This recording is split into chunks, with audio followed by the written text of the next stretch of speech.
ओम श्री परमात्मने नमः। श्रीमद् भगवद गीता अथ तृतीयोऽध्याय। श्लोक संख्या 16 से 30। एवं प्रवर्तितं चक्रं नानुवर्तयति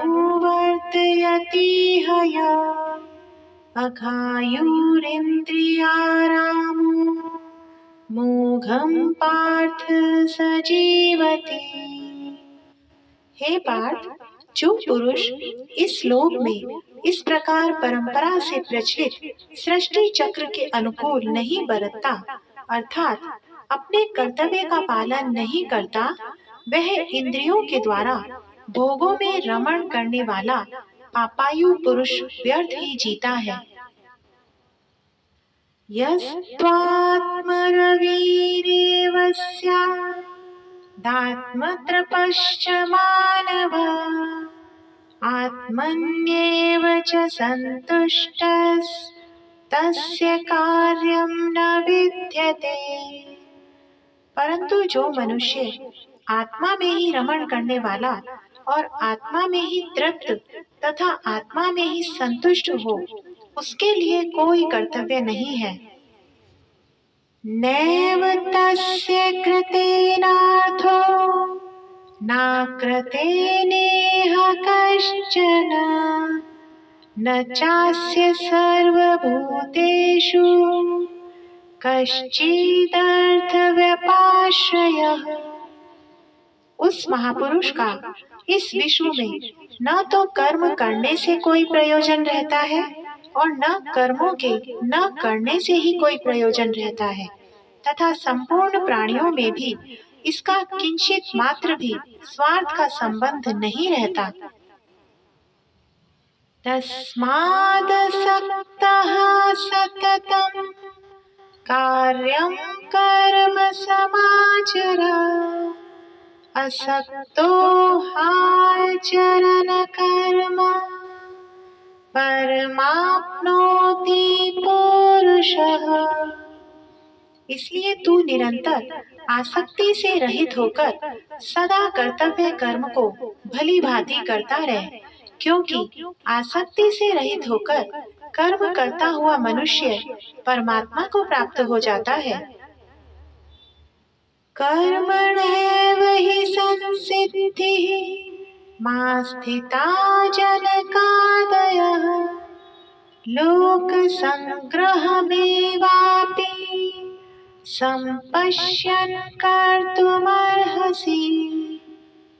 जनकादि ज्ञानी जन भी आसक्ति रहित कर्म द्वारा ही परम सिद्धि को प्राप्त हुए थे। इसलिए तथा लोक संग्रह को देखते हुए भी तू कर्म करने को ही योग्य है, अर्थात तुझे कर्म करना ही उचित है। यद यदाचरति श्रेष्ठस्तत् तत्तेवोत्तरो जनः स यत् प्रमाणं कुरुते लोकस्तदनुवर्तते। श्रेष्ठ पुरुष जो जो आचरण करता है, अन्य पुरुष भी वैसा वैसा ही आचरण करते हैं। वह जो कुछ प्रमाण कर देता है, समस्त मनुष्य समुदाय उसी के अनुसार बरतने लग जाता है। न मे पार्थास्ति कर्तव्यं त्रिषु लोकेषु किंचन नानवाप्तमवाप्तव्यं वर्त एव च कर्मणि।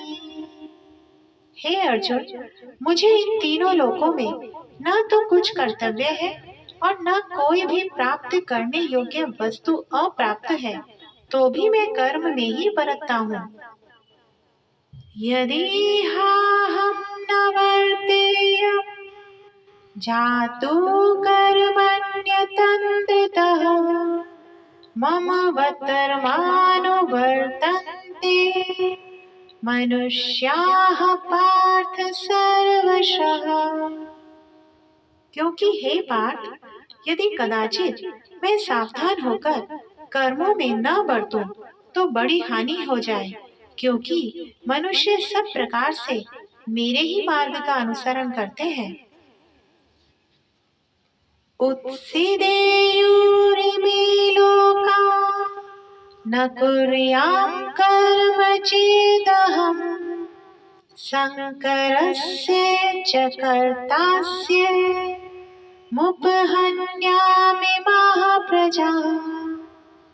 इसलिए यदि मैं कर्म न करूं तो ये सब मनुष्य नष्ट भ्रष्ट हो जाए और मैं संकरता का करने वाला हूँ तथा इस समस्त प्रजा को नष्ट करने वाला बनूं।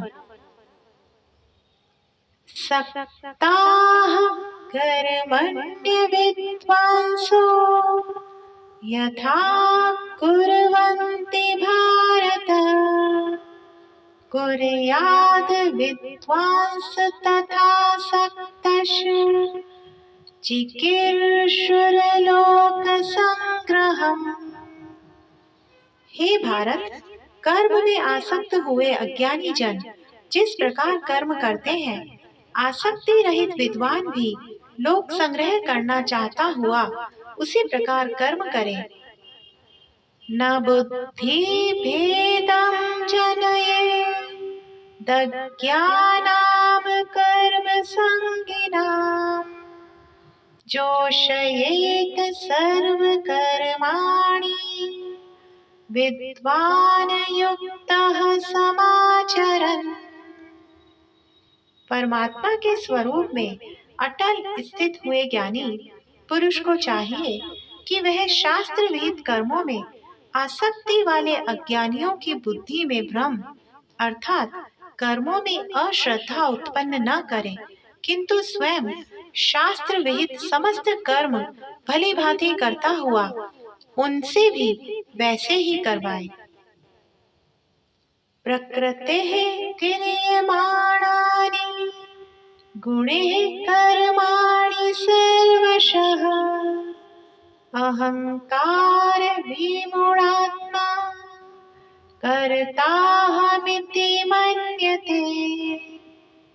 वास्तव में संपूर्ण कर्म सब प्रकार से प्रकृति के गुणों द्वारा किए जाते हैं, तो भी जिसका अंतःकरण अहंकार से मोहित हो रहा है, ऐसा अज्ञानी मैं करता हूँ ऐसा मानता है। तत्त्वविद्तो महाबाहो गुण कर्म विभागयोः गुणागुणेषु वर्तन्त इति मत्वा न सज्जते। परंतु हे महाबाहो, गुण विभाग और कर्म विभाग के तत्व को जानने वाला ज्ञान योगी संपूर्ण गुण ही गुणों में बरत रहे हैं ऐसा समझकर उनमें आसक्त नहीं होता। प्रकृतेर गुण सम्मूढ़ाः सज्जन्ते गुण कर्मसु तान् कृतस्न विदो मंदान् कृतस्न भिन्न विचालयेत्। प्रकृति के गुणों से अत्यंत मोहित हुए मनुष्य गुणों में और कर्मों में आसक्त रहते हैं। उन पूर्णतया न समझने वाले मंद बुद्धि अज्ञानियों को पूर्णतया जानने वाला ज्ञानी विचलित न करे।